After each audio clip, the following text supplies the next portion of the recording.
Welcome to the Medical Collective, your go-to podcast where medicine meets real life. I'm Dr. Keisha Davis, a pathologist, personal trainer, and your host. I will be joined by a vibrant team of doctors who are not just healthcare professionals, but artists, fitness enthusiasts, and advocates for change. Each episode, we dive deep into the world of medicine, from untold stories of the healthcare industry to the latest in medical advancements. We're here to bring your insights, answer your burning questions, and explore the art and science of healing. So let's get started and step into the world of the Medical Collective. Welcome, everybody, to the Medical Collective. Today, we're going to talk about a couple of hot topics and delve into pathology. A couple of updates. So, measles cases. This is kind of ironic. When I last spoke to everybody, measles cases were at 58 in Texas, and particularly in Gaines County. But now we are up to 100 cases. I just checked today. And it's wild to me because it went from 14 to 28, and now we're at almost 100 cases of measles. Now, mind you, there was a time when we didn't have many cases of measles, but 100% of those, except for 3. So the majority of those, let's say 100% though, to be honest, were those that were not vaccinated children. There were 3 cases that they're saying are vaccinated. However, it hasn't been confirmed if they had both doses and what other factors there are. But we're seeing that. The problem is people are not getting vaccinated. I think that in this area, 18% in Gaines County, 18% of the children are exempt in kindergarten. That's high. 18% exemption from getting vaccination. And then the rate in general of immunization has increased. Of not getting immunized has increased, which is a problem. Statewide in Texas, our exemption rate has increased from 0.76 all the way to 2.32. So go figure. And then finding this information is not as easy. However, the Medical Collective and our colleagues will be putting things out as we can. The CDC does still have data. However, the data was delayed quite a bit, as well as some of the information. There's been some studies with bird flu, too, that were delayed by a couple of weeks, but are now out. So just stay tuned. I had someone on. Hey, Cindy, how are you? I had someone on recently that in another place that was asking about this in their place, which is Rhode Island. And I suggest you just go to your state or area and put that in Google. If you use Google, and also search for that name and then put the Department of Health and Human Services or Department of Health, and it'll come up, and you should be able to find out what's going on in your area with flu as well. And we know flu cases have gone crazy. I had data out, and this data from 3 days ago has changed this fast. So we now have the number of cases have gone up to 33 million. I think last time I was talking last week, it was 24 million, 430,000 hospitalizations, and 19,000 deaths from flu. Flu's no joke. Hey, my brother's in here, Dr. Omar Davis. We'll have to get him on. He's a nephrologist and does some amazing things. So just be careful and be wary. I got it. This is the 1 year I decided not to do my immunization, and that was a mistake. So please, please, please check all those things out. We'll go into more depth the next time on some of the more things. Bird flu is still around. I know there were 2 subvariants that we were talking about, and they kind of have meshed. So originally the strain in the bird flocks is the one that made the person that passed away in Louisiana. But now the strain that was also in the cattle herd has also caused a hospitalization. So we're up to 4 hospitalizations from bird flu. Some of them did have comorbidities, which means other chronic diseases, underlying health diseases that may have attributed to that. In addition to that, they're now seeing the flock strain also in some dairy cattle in Arizona and Nevada. So it's a lot, and I would just say to stay abreast on the information. There is more coming out. Like I mentioned, the studies that we're seeing, some veterinarian that actually do take care of cattle, 3 of them have tested positive for antibodies. So your immune system revs up, gets ready for stuff, and what it does is you can track the antibodies sometimes, especially when you're getting exposed to something. So that's just letting us know that we're not going to see symptoms in everybody. And then the question has been, should we test? And as a pathologist, I always say test. And you have home tests. You have the flu test, which you still can get from covidtest.gov, but you also have the combined test, which is a combination of flu A, B, and COVID-19 over the counter. I also found out for our veterans, shout out to the veterans, that Walgreens has a program that allows some veterans to get free testing. That includes the combination test, and also those who are uninsured. So if you go to the Walgreens site, it'll ask you some information. And I have a video. It's like on all my platforms. You can see it. And it'll explain to you how to get access to get the testing. If you fill everything out, you can actually be scheduled to get the combined over-the-counter test done and performed, similar to before with COVID-19. So that's some information. Just to introduce you guys, I fell into pathology. I knew I wanted to be a doctor. I think my brother did too, right? You knew you wanted to be a doctor, but I wanted to be a pediatrician. I kind of fell by the wayside. And when I went into medical school, it was interesting. I saw the patients and then I saw the parents, and that interaction was not great. And I was like, this is not for me. It was very hard. And I can see as a parent, we sometimes when we're in there, we're fighting for our children. We are not the best. And I'm going to tell you, there were not good situations. I looked and I'm like, yeah, this isn't going to work. My attending, and rest her soul, she passed away from asthma. But she said that when she was on her rotation, Dr. Sharon, she said that she had a patient and they wouldn't take their medicine and she jumped on the bed.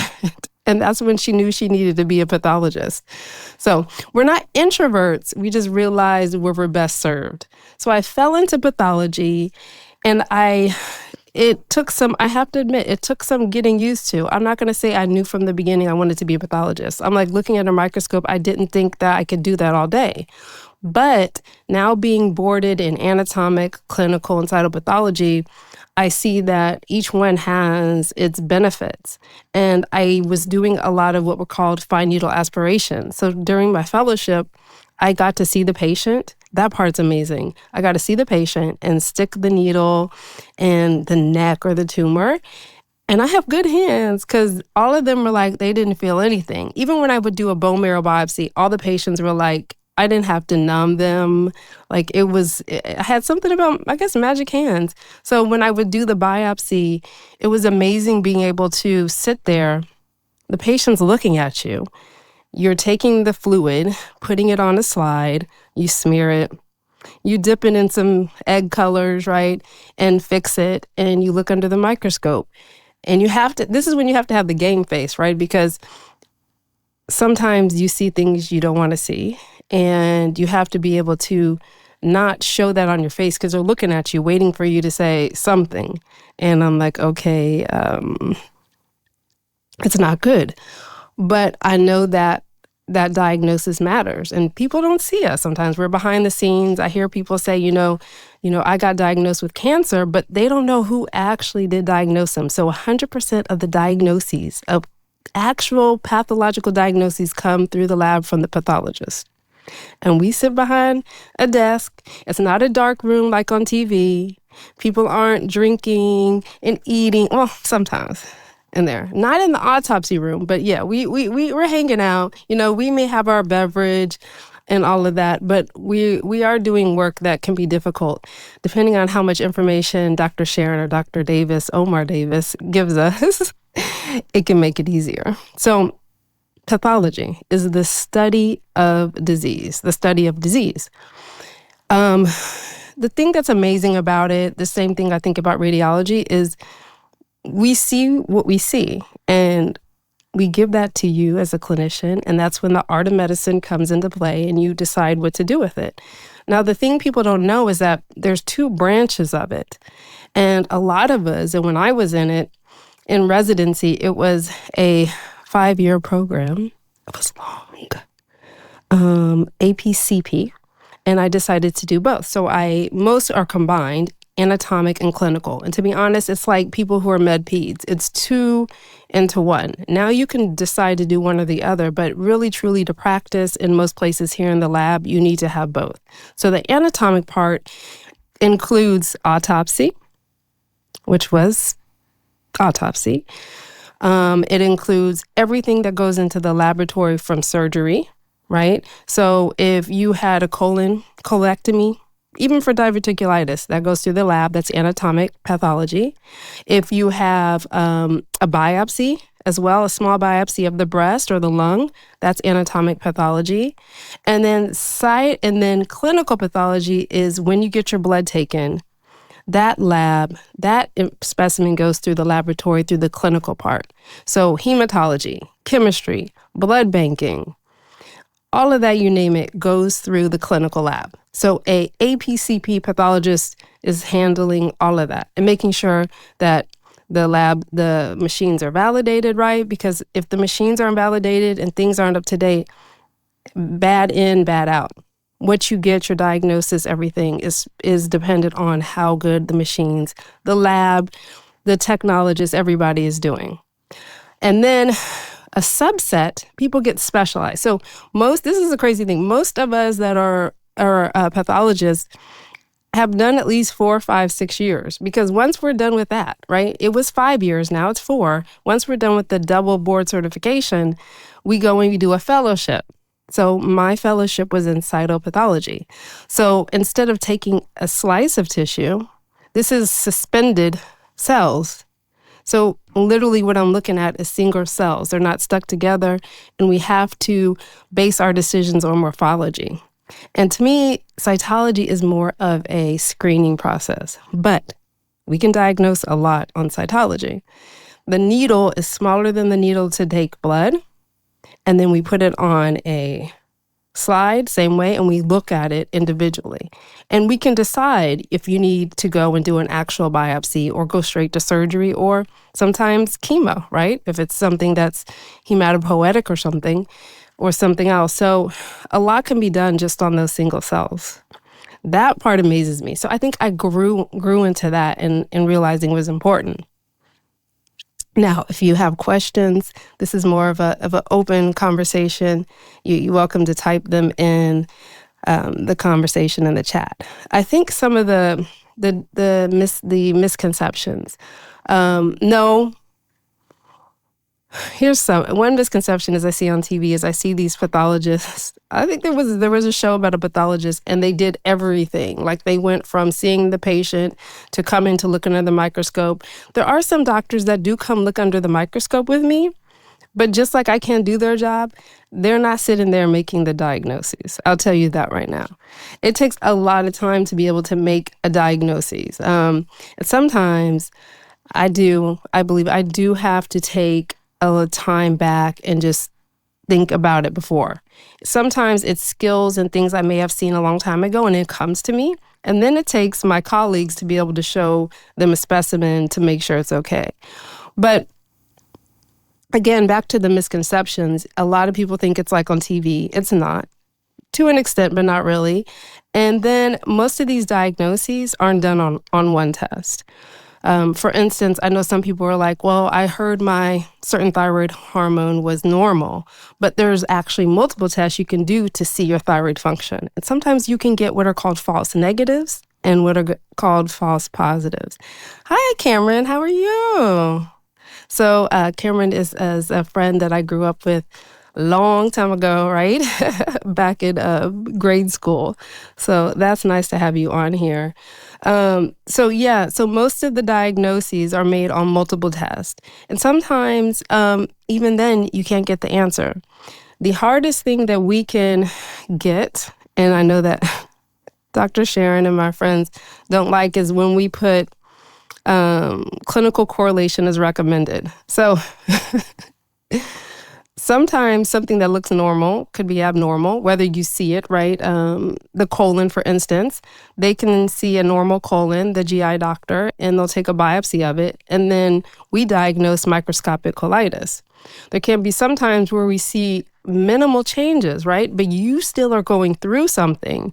But either one, they didn't get the right spot. That happens sometimes with biopsies, or it hasn't completely developed to where we can see the changes.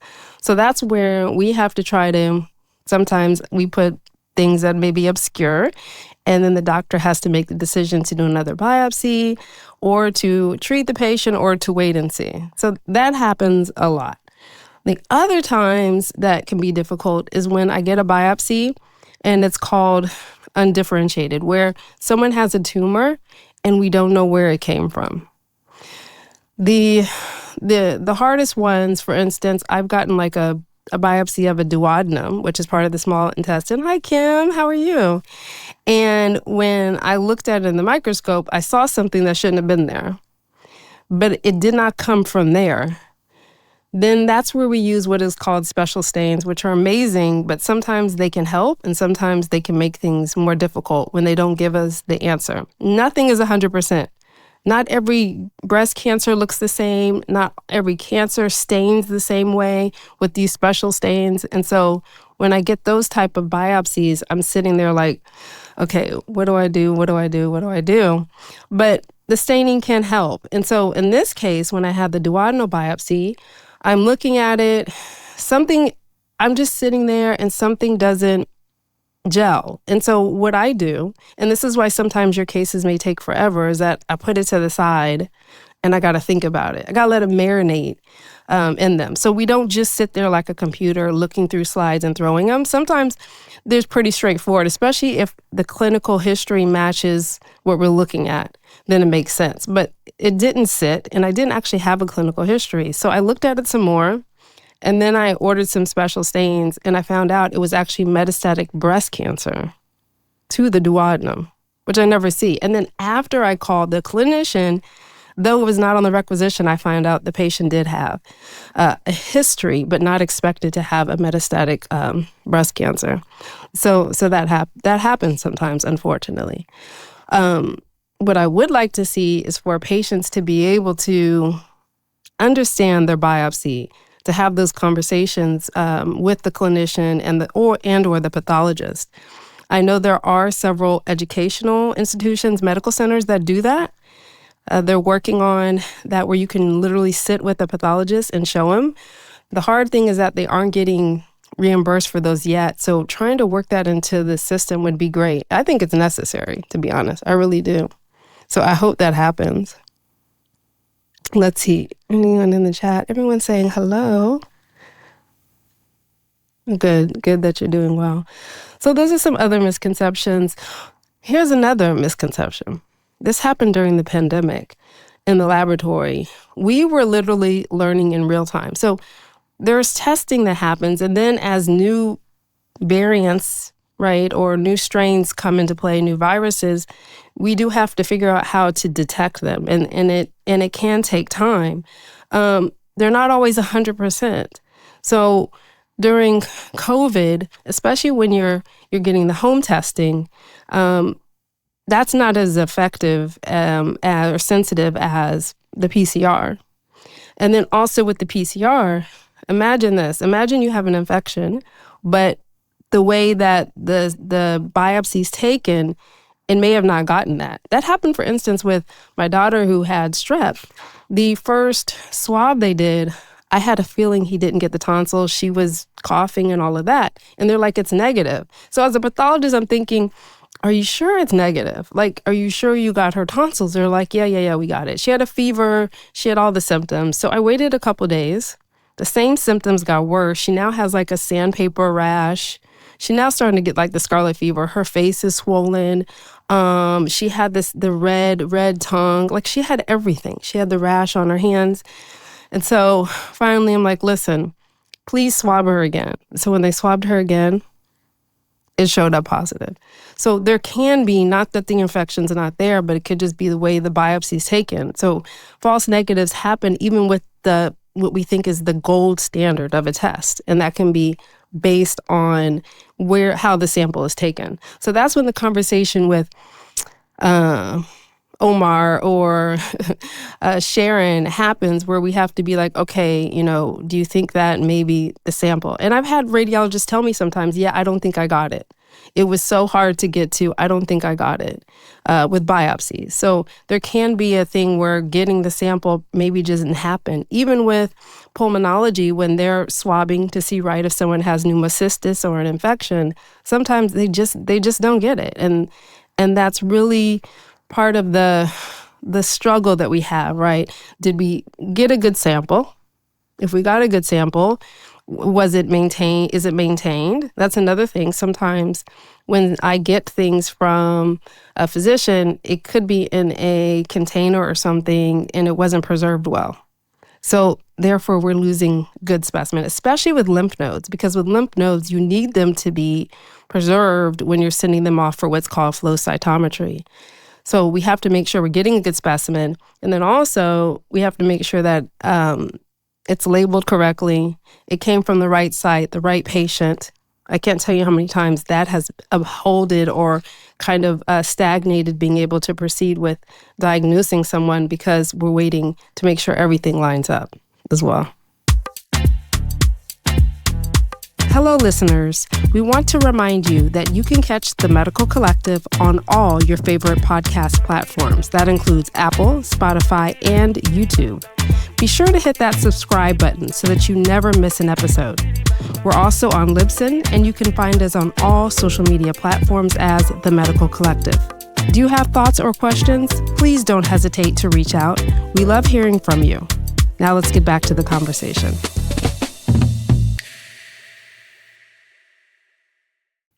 Okay, so the next thing I wanted to talk about is actually what happens. For instance, I have a lot of friends that have had to get mammograms, right? You get a mammogram and then you get a biopsy and you're wondering what happened to it, why is it taking so long? And they tell you it could take up to a week. Now, we do have what we triage. So if you get like an actual biopsy, which is a small, right, a sample of a tissue, those are usually 24 to 48 hours. Now, if you get the biopsy first thing in the morning, more than likely, if the lab is nearby, then it's going to get to us the same day and processed the same day. If it happens in the evening, it doesn't get to us till maybe that evening or by the time the courier takes it till the next morning. So it's another day. So it actually gets delayed another day before it's processed. Now, if you're in a rural area, that takes even longer. So I don't want people to think that, there must be something wrong because it's taking so long. Sometimes it's just the process that's being delayed as well. So once it gets to our lab, that's another thing. I love when we have lab week because you really need to learn about the people in the lab. and just like the nurses, I'm telling you, your slide is our patient. Your slide, your specimen is our patient. So the minute it comes into the lab, they're making sure that it's fixed, which means that if it's not in a solution called formalin that it needs to be, if it's fresh, is it fresh for a reason because we need to look for crystals or send it out for something like flow? And they make sure it's labeled correctly, all of that stuff. Because if it's not, then we have to reject it. Because therefore you could get a bad result or someone else's result. After all of that, we take it through a process, for instance, the breast. It goes through a solution in a machine and it sets. The next day, once it's fixed, your histotechs are the amazing people that take this tissue like this, right? And they cut a micron, submicron, an extremely, like so tiny you can't even see it, piece of tissue. And they fix it to the slide, make it nice and pretty, and it goes through a whole bunch of staining, and then eventually it comes to us. Now, when it comes to us, mind you, we don't have one case, sometimes 30 to 40 to 50. But biopsies are the first thing we look at. If it's straightforward, then we will sign it out the same day. Now, a lot of institutions, and this should reassure you, is there are breast, prostate, there are certain cases where every case should have two eyes. And that's because we need to make sure when it comes to a biopsy of a breast, right, or a prostate, that we're doing that extra step to make sure the accuracy. Even if it's benign, we'll do that. We'll do that with breast and prostate. Where I was at before, we would show it to another person. So you're having an extra eye look at it. If it is cancer for breast, we sign the case out after we had a second stamp of approval. So someone's always co-signing, they agree with the cancer, and we grade it. For breast cancer, we look at the formation, like does it look like normal breast tissue? How bad does it look? What we call the nuclei in the cell? Is there a lot of mitotic activity? Is it poorly differentiated? All of that. And that has to go into a report. After that, we also have to order stains for breast. But the thing about the stains, the markers, is that comes out later. So normally people will sign it out and then they'll say that the markers come later. So when you're asking, about your marker status, that's your ER, estrogen receptor, PR, progesterone, and your HER2/neu. And those will come out because that helps the physician decide how you're going to be treated as well. And that's all conversation that we're having. There's also a lot of, for some cancers or people that may be advanced stage, there's biomarkers. So we don't just do markers to be able to figure out if it's cancer or what type, but we do those biomarkers to help them because if they're positive, then you're going to get treated. And that's where the precision medicine comes into play with something just for that tumor. Yeah, it's pretty amazing. And that kind of answers why do diagnoses take so time. With surgical excisions too, or with a diagnosis that's complex, I've had things that were taken out not even from the breast, but from areas, and we don't know what it is. We've had to send it to specialists. That's when you send it to a specialist, and it could be, across the state. And imagine these specialists are getting a lot of things. So they're making sure they do it, but they do have a queue of cases they have to look at. I had one that took a month and a half because it was a breast lesion. I think the woman had radiation, but it wasn't angiosarcoma. And nobody really knew what to call it. And we had, you're diagnosing somebody with a new cancer on top of a cancer they already had. So it had to go through multiple people. I think I had 2 or 3 different specialists look at it. So yes, it can be, it can lead to a lot of anxiety, but understand there's for a reason that those cases take so long. There's also been benign cases, but it's something complex, right? Even an inflammatory lesion that you want to make sure is right. So you're sending it off to somebody. And then don't get me started during the holidays. Just like everybody else, we may be on vacation. So you're dealing with half staff and twice as many cases because it's very busy during the holidays and trying to sign all that out. So sometimes a delayed diagnosis can mean complexity, and sometimes it could just be because of the availability of everyone. And what I would like to end with is kind of advocating everybody. What can you do as a patient? I would say advocate for yourself. This is a time for you to ask those questions, what does this test mean? And then when you get your lab work on my chart and then you see a flag, don't always be anxious about the flag, because I've seen sometimes where the flag is 1 point outside of the range. And there's a range because that's the population. There's a range of it doesn't mean because you're one side out. And on top of that, if you don't have any symptoms, you're doing a well check and your labs are slightly off, that's the problem. That's why it's important to get the test done over and over again, because what you're looking at is the trend. What is the trend? If you're on trend, some people live with a low hemoglobin, especially those that have chronic disease. There's anemia of chronic disease. So the trend is okay, but it doesn't hurt for you to advocate and ask those questions. What does this mean? I actually had started my business, and you can look it up. It's called Ask Path, because I wanted patients to understand their laboratory test. I have a lot of family members, and they would call me or send me messages asking about what this means. And I'm like, you know what?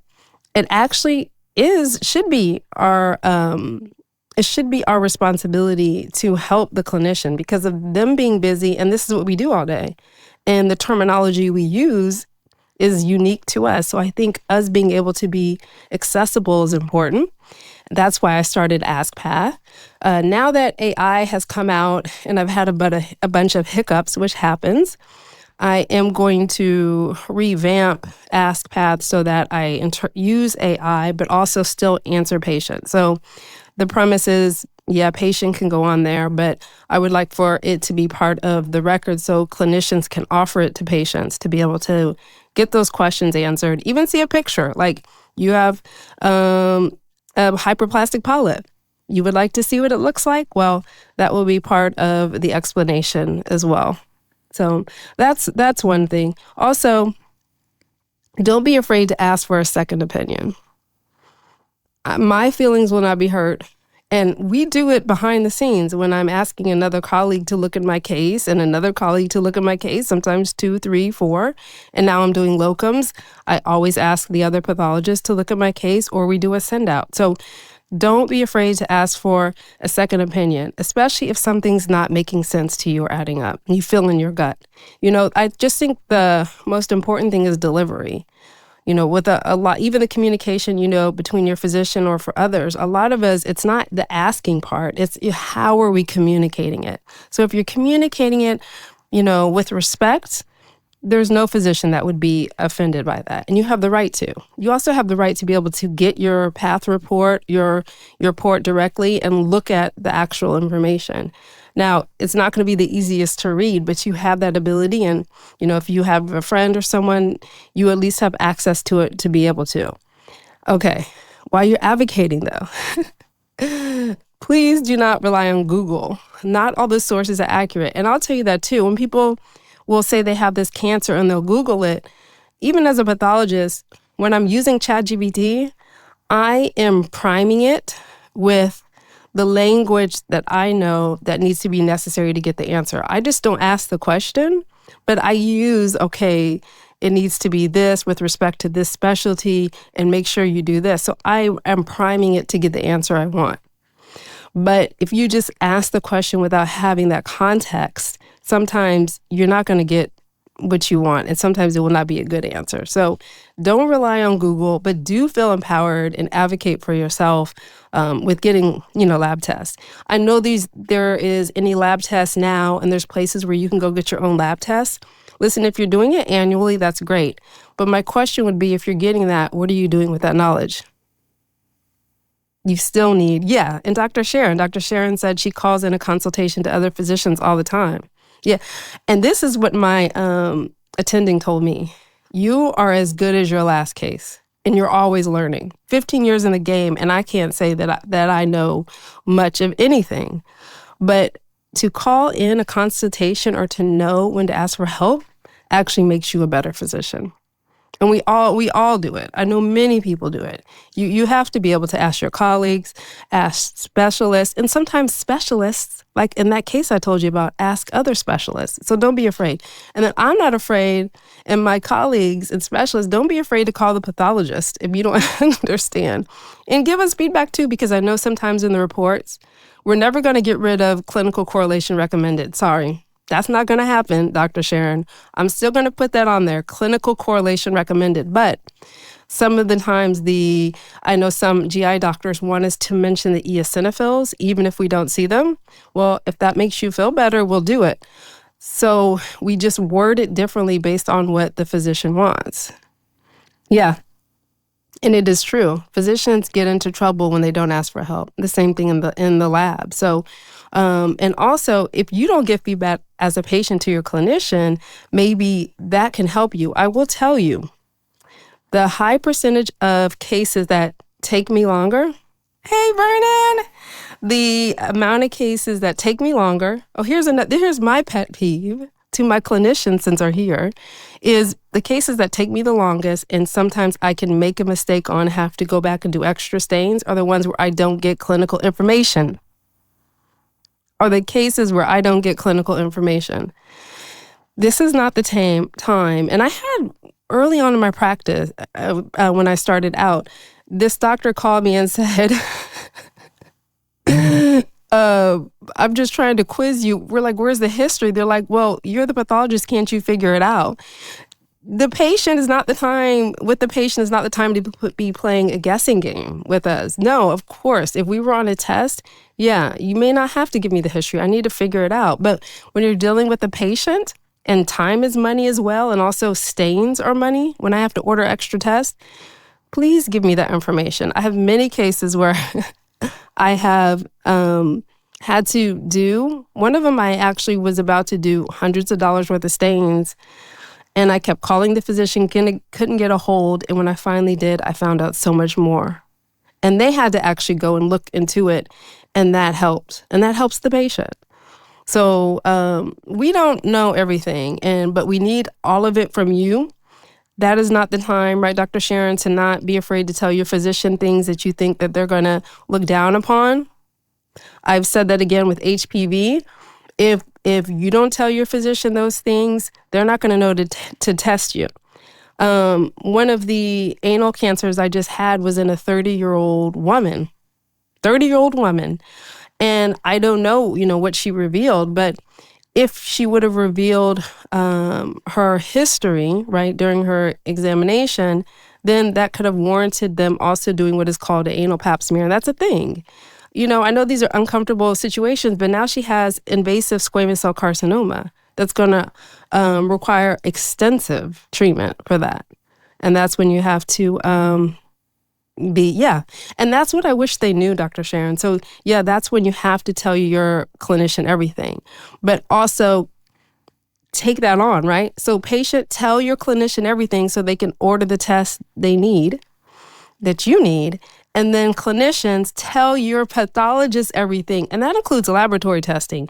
Somehow, I think when it gets to the biopsies, right, we may get a little more information. But when it comes to clinical or the lab, you may just order lab tests, but not think that sometimes if you put something on the rec or call the lab, that it'll come to the clinical pathologist or who's the lab director, and then they can actually maybe give you, you know what, this actually may be better, right? I think sometimes we can't think like, we know what to order for the patient. Sometimes the conversation with the pathologist or the lab director, I'm telling you, we love to get calls. We don't get calls. We don't get many calls. We're always having to call out. So if you call them and say, listen, they're having symptoms of hypothyroid. I think I ordered this test, but is there something else I'm missing? You would be surprised. You might learn something.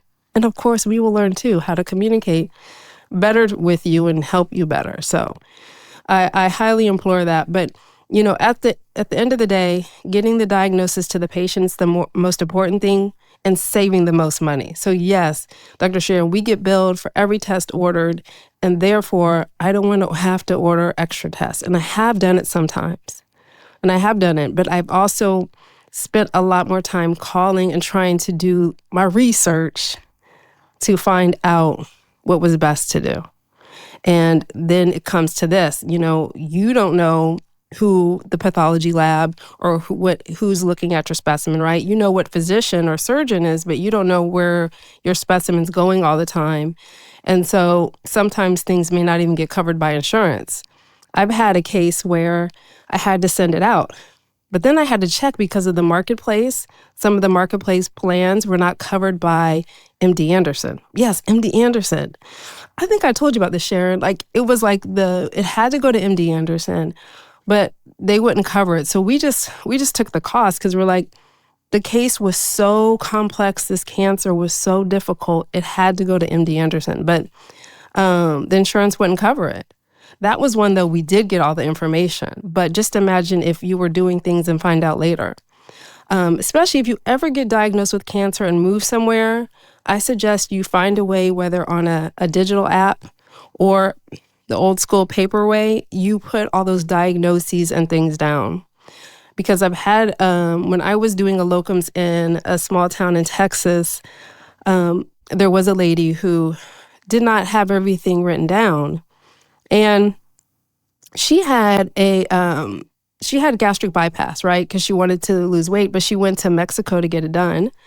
And I think she also had something else, but she didn't remember. Because you can't expect a patient to remember some of these, especially if you're giving a diagnosis for the first time. She didn't remember what she had. So the surgeon was doing a takedown and was doing like a revision of her gastrectomy, right, for weight loss. And he noticed a stricture. Well, he just thought, okay, I don't know, everything, the anatomy was different because of the previous surgery. And so I got the specimen, but it was so difficult to orientate and everything. And come to find out, she had what is called signet ring cell carcinoma. So this is like, it doesn't form a mass. It's like little cells that just infiltrate through the whole wall of the stomach. And so you guys probably heard of leather bottom stomach. I'm sure the physicians, that's how it presents. So she thought she was just getting a gastric bypass. I don't know how long she had the cancer, but I mean, it's all over. Everything, it was extending out to all the soft tissue. She had like a revision, so part of her intestines was all covered in it. All the lymph nodes were positive. It was very sad. But again, this really comes to, as a patient, you also have to be your advocate. And if you are getting weight loss or are getting implants, make sure you're doing all the steps before to make sure you don't have a risk factor or you're still checking for cancer. Because she may have thought in that case she was just having indigestion or whatever from the surgery. But it was very, very sad. Yeah. Well, if you have any questions while I'm here or after, always send them to the Medical Collective or directly to me. I thank you for all of you guys in the chat. It's like a family reunion and a friend reunion on all of them. We will still be recording the episode that we had planned for today, but Dr. Dan is an ER doctor, and there was a trauma, and I think that's when we realize, and unfortunately the sacrifices we make, that things don't happen on time when they're supposed to, but I hope all the patients and everyone, and Dr. Dan, is taking care of it and handling it as well. Some of the takeaways: pathologists, the behind-the-scenes doctors, the doctor's doctor. We play a vital role in medicine. We really do. And I don't think, even if you ask some of them, I don't think some of them are so humble, they don't even realize it. They're like, we just do what we're told. And really, no, we play a vital role in medicine. And most patients, you will never meet us. If you do get a diagnosis, ask your surgeon, oncologist, say, who was the pathologist? Or you just say the group. Can you tell them thank you? Just like you thank your doctor, just find out who they are, because they are, I'm telling you, they're doing a lot of work behind the scenes, just like some of the radiologists that you never may see. So you may never meet them, but they do play an important role in your healthcare diagnosis. Also, diagnosis, medicine, healthcare, it's not fast or perfect like TV at all. We're not sitting in a dark room. People from other specialties aren't coming down, looking in the microscope and diagnosing, then going back upstairs. It doesn't work like that, but it does take time to get it right. And it does take the patient revealing everything to the doctor and giving them all they need to know. And of course, asking for a second opinion if necessary. And it requires the doctor to make sure that if they need help, even with ordering a test in the lab, that they reach out to the lab, but also give us as much as you can on those requisitions. Please, please, please, please do. And take control of your health, everybody. Become informed. Ask more about labs. I have done quite a few, even on my personal page, explaining some of the diagnoses in breast during breast month, explaining hemoglobin. I've also been on Noom Vibe doing tons of laboratory talks, and all of those are saved as talks on Noom Vibe. But just ask the questions, and many of us are welcome to explain it. So I thank you guys for being here on this lab talk. I know, lab talk, but I hope it was informed and enlightened, and you could understand a little bit about what I do. I will put this in the show notes. So understanding your lab test, I'm going to put a link in the show notes that will come out probably at the end of next week, because the next episode is part 2 with Dr. Drew's daughter, Sylvia Drew Ivy Esquire. It's a one-on-one conversation that I'm going to release, a bonus episode, because we did have some technical difficulties with her, but that episode was great, episode 10, but episode 11 will be with her, and this one will come out after that. But I will have links to understanding your lab test, the role of pathologists in medicine, and also how to get a second opinion. So all of that will be there. And again, there is a website called askpath.net.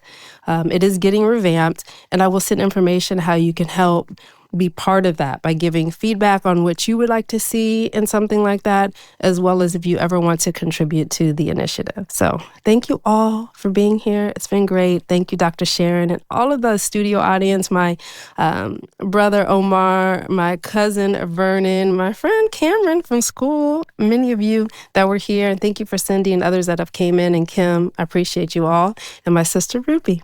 All right, until next time. Thank you for tuning in to the Medical Collective. We hope today's episode has left you with valuable insights and a new perspective on healthcare. Don't forget, follow us on social media for more updates and behind-the-scenes content. I'm Dr. Keisha Davis, and it's been a pleasure to share this time with you. Stay healthy, stay informed, and we'll see you in the next episode, where medicine continues to meet real life.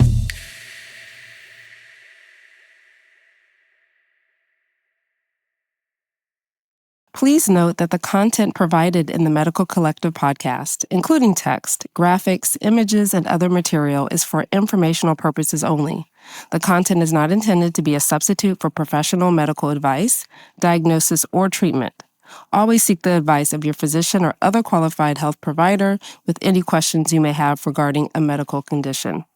The views and opinions expressed on this podcast are solely those of the individual authors and guests and do not represent those of the Medical Collective, its staff, and any affiliated entities.